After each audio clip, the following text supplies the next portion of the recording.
अच्छा जरा तसव्वुर करें, कदीम अरब का दौर है। पत्थरों से बने हुए वसी सहन, रात की गहरी खामोशी और जगमगाते हुए तेल के चिराग। आज हम जिस रूहानी वजाहत पर बात करने वाले हैं, ये कोई आम किस्सा नहीं है। इसे कहानी कहना तो बिल्कुल गलत होगा। ये एक निहायत मुक़द्दस और मुस्तनद वाक़या है। तारीख़ के सुनहरे औराक में महफूज सरदाब का वाक़या, एक ऐसा राज जो सदियों से अहले यकीन के दिलों में जिंदा है। इस वजाहत में हम कदम ब कदम उस रात के उन लम्हात को समझेंगे जब खामोशी ने दुनिया की सबसे अजीम गुफ्तगू का रूप ले लिया था। अब इस वाक़या के मरकज़ में दो निहायत अजीम हस्तियां हैं।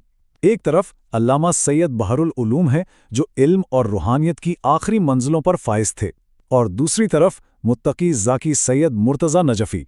यहाँ एक बात समझना ज़रूरी है, सैयद मुर्तज़ा सिर्फ एक आम शागिर्द या साथी नहीं थे।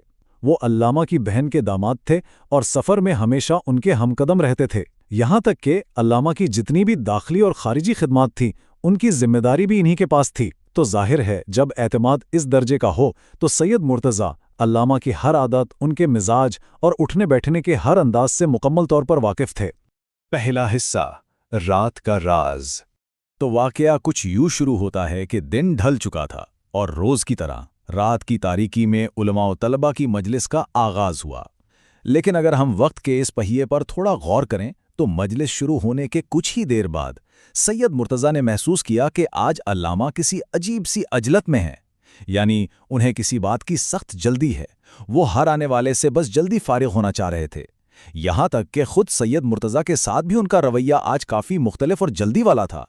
जब आहिस्ता आहिस्ता तमाम लोग चले गए तो अल्लामा ने सैयद मुर्तज़ा से भी सीधा कह दिया कि तुम भी अब आराम करो। अब मंजर थोड़ा अजीब हो गया था।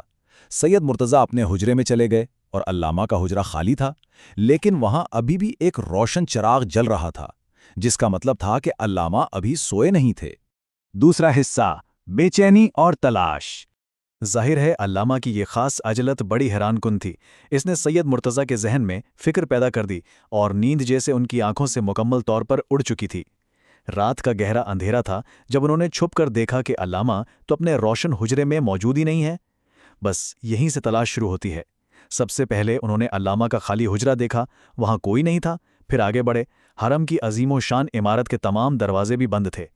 फिर वो हरम के उस वसी पथरीले सहन में ढूंढते हैं, लेकिन वहां भी कोई मौजूद नहीं। चारों तरफ बस रात की सन्नाटेदार खामोशी छाई हुई है। और फिर अचानक उनकी नज़र एक ऐसी जगह पड़ती है जो आमतौर पर उस वक्त खुली नहीं होती। सरदाब का मुकद्दस दरवाज़ा खुला हुआ था। तीसरा हिस्सा, सरदाब का दरवाज़ा। अब जब सैयद मुर्तज़ा कदम कदम चलती हुए सरदाब के दरवाजे के बिल्कुल पास पहुंचे तो फिजा में एक अजीब सा जलाल, एक अजीब सा सुकून छाया हुआ था। उन्होंने निहायत एहतियात के साथ बिल्कुल धीरे से दरवाजे का एक पल्ला खोला और अंदर दाखिल हुए। अंधेरे में कहीं से गुफ्तगू की हल्की हल्की आवाज़ आ रही थी। जैसे ही वो आगे बढ़े और बस इस अजीम राज से पर्दा उठने ही वाला था। अच्छा, इस सस्पेंस से भरपूर लम्हे में हम ज़रा रोकेंगे, क्योंकि ऐसे अजीम वाक़यात दरअसल हमारी रूह की ग़िज़ा होते हैं। इसलिए अभी के अभी चैनल द फेथ ऑफ इमाम ऑफिशियल को ज़रूर सब्सक्राइब कर लें, ताकि आप तक ऐसी हकीकी और रूहानी वज़ाहतें लगातार पहुंचती रहें। चलिए अब वापस चलते हैं सरदाब के उस मुकद्दस अंधेरे में। तो सैयद मुर्तज़ा ने जैसे ही मज़ीद करीब होना चाहा ताकि इस पोशीदा गुफ्तगू के अल्फाज सुन सकें, अचानक सरदाब के इस गुप्त अंधेरे में अल्लामा की आवाज़ गूंजी, और आवाज़ ऐसी जिसमें मुकम्मल आगाही थी। अल्लामा ने फरमाया, तुम किस लिए कमरे से बाहर आए? जाओ और सो जाओ। सच कहूं तो ये लम्हा अक्ल को दंग कर देने वाला है। जरा सोचिए, घंघोर अंधेरा, बिल्कुल खामोश कदम, बेहद एहतियात, और इस सब के बावजूद अल्लामा उस आहट को पहचान गए। ये दरअसल अल्लामा बहरुल उलूम के उस आला रूहानी मुकाम की एक छोटी सी झलक थी। चौथा हिस्सा, पोशीदा गुफ्तगू। अल्लामा के हुक्म सुनते ही सैयद मुर्तज़ा फौरन पलटे और वापस आकर बिस्तर पर लेट गए।